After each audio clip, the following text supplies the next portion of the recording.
Usha medical education में स्वागत है।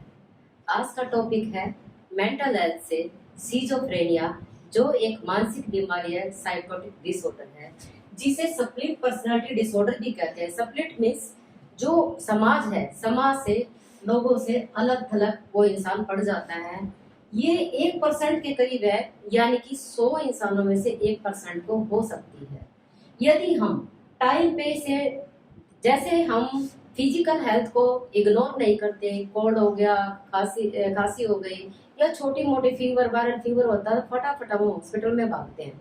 लेकिन यदि मेंटल हेल्थ के इलनेस के डिसऑर्डर होते हैं, यदि हम उनको प्राइमरी स्टेज में पकड़ लिया जाए तो ये बीमारी भयंकर नहीं हो सकती। और इनको जब हमें कब पता लगता है, जब ये बीमारी सेकंड और थर्ड स्टेज में जा चुकी होती है, तो इंसान की हालत खराब हो चुकी होती है, समाज में बहिष्कृत हो जाता है इंसान। लेकिन हमें क्या करना चाहिए, उस टाइम इंसान को पागल करार दिया जाता है।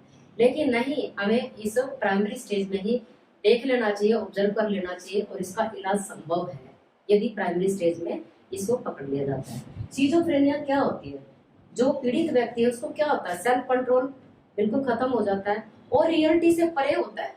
वो बैकी बैकी बातें करता है, और मतलब जो फिजिकल, मेंटल, इमोशनल, स्पिरिचुअल उसकी नीड होनी चाहिए, उनसे वो परे भागता है। सिजोफ्रेनिया में 3 फेस आते हैं।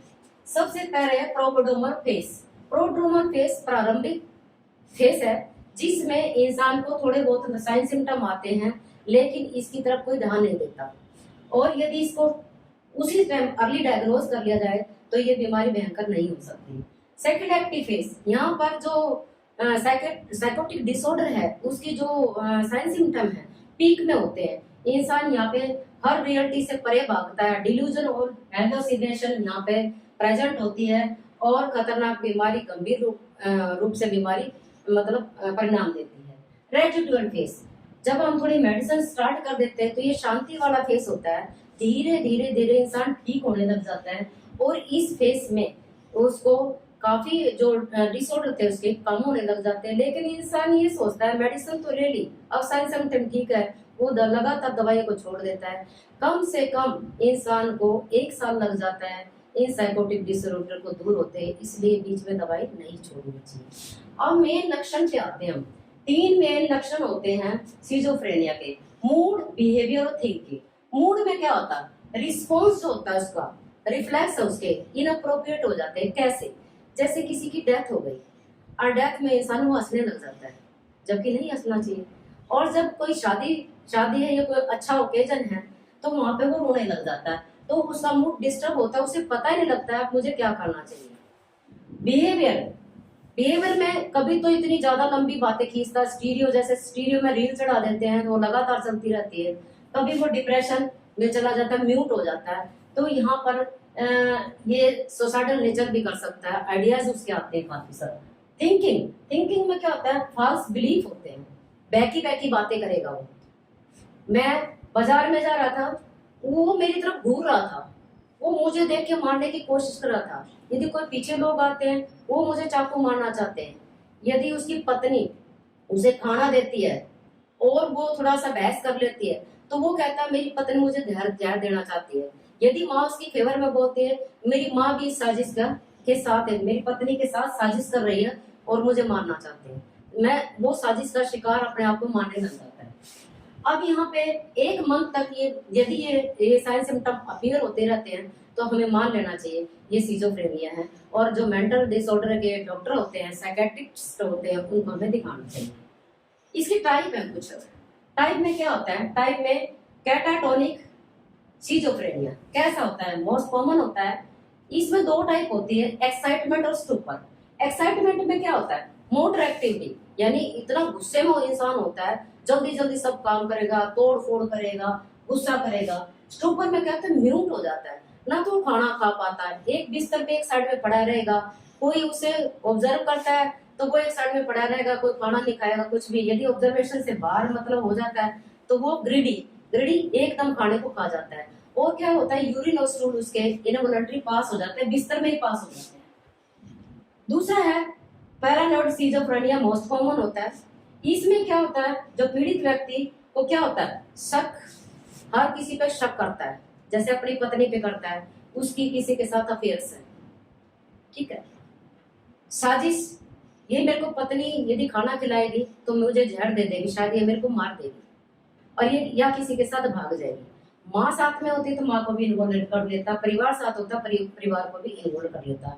यदि कोई पुलिस आती दिख जाती है, किसी और के घर जाने होते, मेरे घर आ रही है, मुझे पकड़ना चाहते हैं, इस टाइप के शिकार। इसमें हेलुसिनेशन और डिल्यूजन दो मेन साइन सिम्टम होते हैं सिजोफ्रेनिया में, हेलुसिनेशन और डिल्यूजन। थोड़ा सा इसके बारे में बात करते हैं। डिल्यूजन क्या है? डिल्यूजन एक फॉल्स बिलीफ है, थिंकिंग डिसऑर्डर है। थिंकिंग में क्या है, जैसे अभी मैंने सारी बात बताई है, वो बहुत कुछ गलत गलत सोचता है, रियलिटी से सब कुछ परे होता है।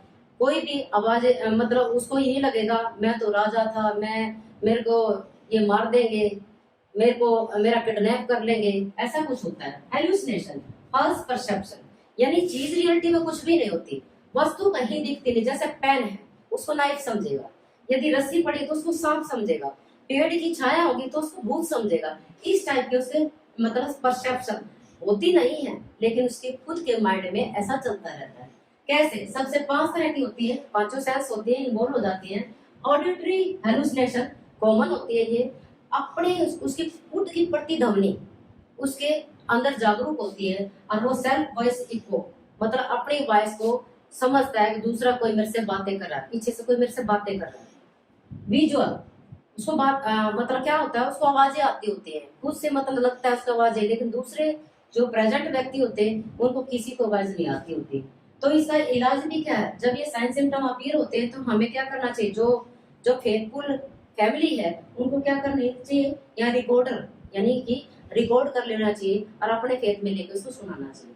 विजुअल एलुसिनेशन देखने की है, यहाँ पे जैसे अभी बताया मैंने, सांप को मतलब रस्सी को सांप समझेगा।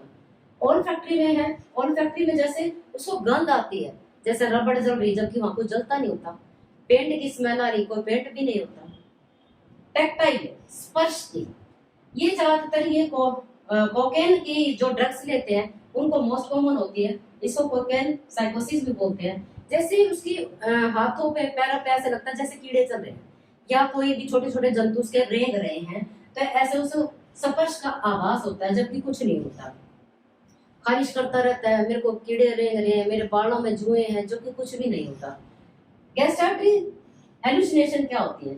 उसमें क्या होता है, जो उसको क्या होती है, स्मेल आती है किस चीज की?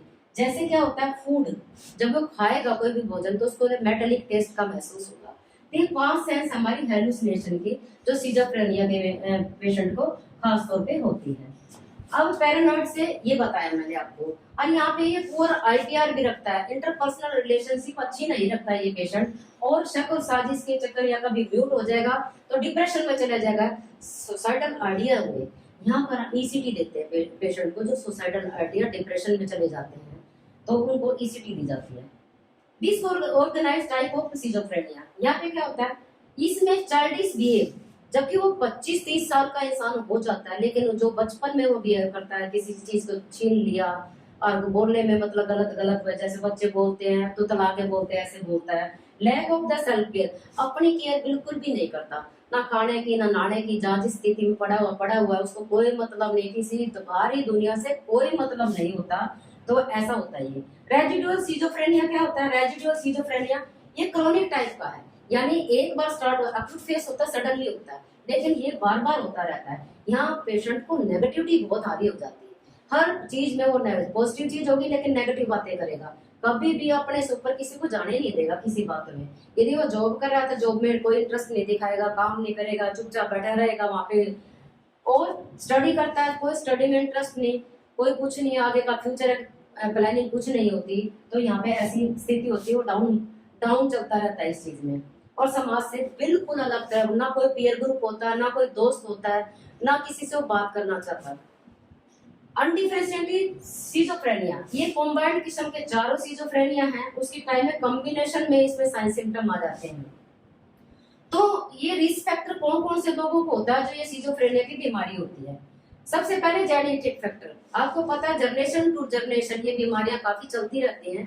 जैसे माता पिता दोनों पेरेंट्स को यदि सिजोफ्रेनिया है तो बच्चे को 40 से 50% हो सकता है, लेकिन यदि पेरेंट्स में से एक माँ को है तो 10% बच्चा शिकार हो सकता है। अब दूसरा है बायोकेमिकल अबनॉर्मलिटी। बायोकेमिकल अबनॉर्मलिटी में क्या होता है, यहाँ पे जो हमारा डोपामिन सेक्रेट होता है ब्रेन में वो ज्यादा सेक्रेट होने लग जाता है, सीरोटोनिन हार्मोन वो भी ज्यादा सेक्रेट होने लग जाता है। तो ये बायोकेमिकल अबनॉर्मलिटी है जो इंक्रीज हो जाती है और जिसकी वजह से इंसान सिजोफ्रेनिया का शिकार हो जाता है। और कई बार हम एमआरआई कराते हैं, डॉक्टर एमआरआई कराते हैं तो पता लगता है जो फ्रंटल लोब है वो समाल छोटा हो चुका है, यानी सिकुड़ चुका है, और या उसका लिम्बिक सिस्टम है ब्रेन में वो भी बहुत ज्यादा स्मॉल हो चुका होता है। एमआरआई करा के देखते हैं तब पता लगता है वो भी सिजोफ्रेनिया का शिकार हो सकता है। तो हम इसमें साइन सिम्टम देख लिए, हमने रिस्क फैक्टर देख लिए, टाइप देख ली, और मेन है 3 डिसऑर्डर थे इसमें, सिम्टम्स थे मूड, बिहेवियर, थिंकिंग का। 2 मेन डिसऑर्डर होते हैं, डिल्यूजन और हेलुसिनेशन, ये बता दिया गया है। अब हम मैनेजमेंट करेंगे। जैसे आपको पता है जिन जिन चीजों से इंसान को ये बीमारी होती है, कोशिश करें उसको ध्यान में रखें और उसको उसकी मेंटल स्टेटस एग्जामिनेशन करेंगे जो मेन होता है साइकेट्रिक में, और उसके सारे सिम्टम करेंगे। कोशिश करेंगे यदि डायग्नोज अर्ली हो सके और सेकंड और थर्ड स्टेज में इंसान ना पहुंच पाए तो बेटर है और जल्दी इलाज हो जाता है। सबसे पहले क्या करेंगे हम, सोशल यानी ग्रुप थेरेपी करेंगे।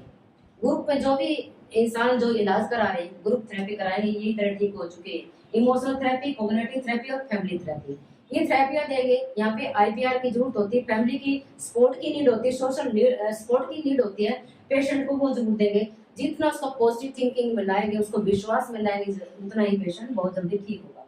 दूसरा डिल्यूजन, यदि पेशेंट को डिल्यूजन होता है तो हमें क्या करना चाहिए, आई टू आई कांटेक्ट करेंगे, अपने विश्वास में उसको लेके आएंगे। और कई बार हम क्या करते हैं, कोई भी बात होती है फुसफुसाते हैं, कान में फुसफुसाते हैं, चुपचाप धीरे से फुसफुसाते, तो वो एंगर में आ जाता है। तो हमें फुसफुसाना नहीं है, आई टू आई कांटेक्ट करके हमें पेशेंट पीड़ित को क्या करना है, अपने विश्वास में लेना है। वो अपनी बातें बताएगा और उसको यदि उसको हेलुसिनेशन दिखती है हम उसको बिना बताए स्पर्श करेंगे, और बिना बताए स्पर्श करेंगे और उनको कंटिन्यूटी में बातें करते रहे तो पेशेंट हमारे विश्वास में आएगा। यदि ऑडिटरी उसको होता है, वो कहता है ये देखो वो सुन रहे, वो आवाज आ रही, वो आवाज, तो वहाँ पे एक टेप रिकॉर्डर चुपचाप लगा देंगे और उसको रिकॉर्डिंग करके दिखाएंगे, कोई आवाज नहीं है तो उसको विश्वास में लाएंगे। धीरे धीरे कुछ मेडिसिन का इफेक्ट होगा, कुछ ये थेरेपीज है उनका इफेक्ट होगा, तो पेशेंट बहुत जल्दी ठीक हो जाता है।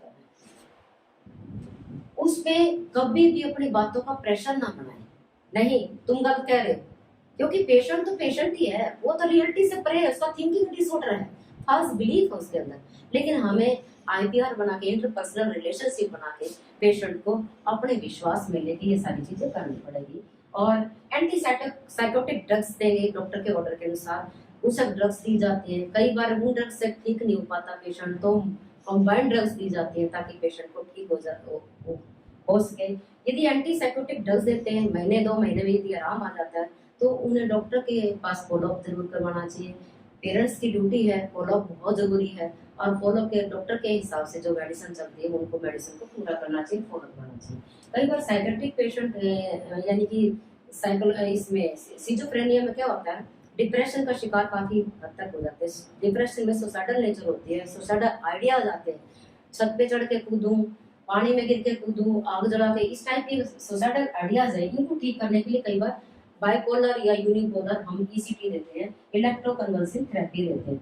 सेल्फ केयर के लिए पेशेंट को खुद प्रेरित करें, क्योंकि यहाँ पेशेंट इग्नोर करता है अपने आप की, अपनी कोई केयर नहीं कर पाता, तो सेल्फ केयर के लिए प्रेरित करेंगे। और वायलेंट सिजोफ्रेनिया यदि है तो पेशेंट को तुरंत प्रभाव से हॉस्पिटल में दाखिल कराएंगे और उसके जो भी वायलेंट डिसऑर्डर है उसको ऑब्जर्व करेंगे और उसका पूरे से ढंग से इलाज कराएंगे, ताकि वो सेकेंडरी या थर्ड स्टेज में या काफी लंबे समय तक वो बीमारी ना रह पाए। और उनके जो जेनेटिक फैक्टर्स में आ गए, यदि किसी को ऐसा कुछ लगता है तो पहले से ही संभाल के रखेंगे। वहाँ पे यदि ब्रोकन होम्स है, कुछ सुसाइडल नेचर है, ऐसा कुछ होता है तो हमें उनमें काफी मतलब फैमिली और ग्रुप थेरेपी देने की जरूरत है, ताकि अगला पेशेंट इस चीज का शिकार न हो सके। ये आपको टॉपिक कैसा लगा? अच्छा लगा तो लाइक कीजिए, सब्सक्राइब कीजिए, कमेंट्स कीजिए, और अगली कोई भी यदि आपको टॉपिक यदि डालना है तो उसके बारे में प्लीज लिखे, कमेंट्स करें और बेल आइकन को दबाएं ताकि और नोटिफिकेशन आपके चैनल पे जल्द से जल्द आ सके।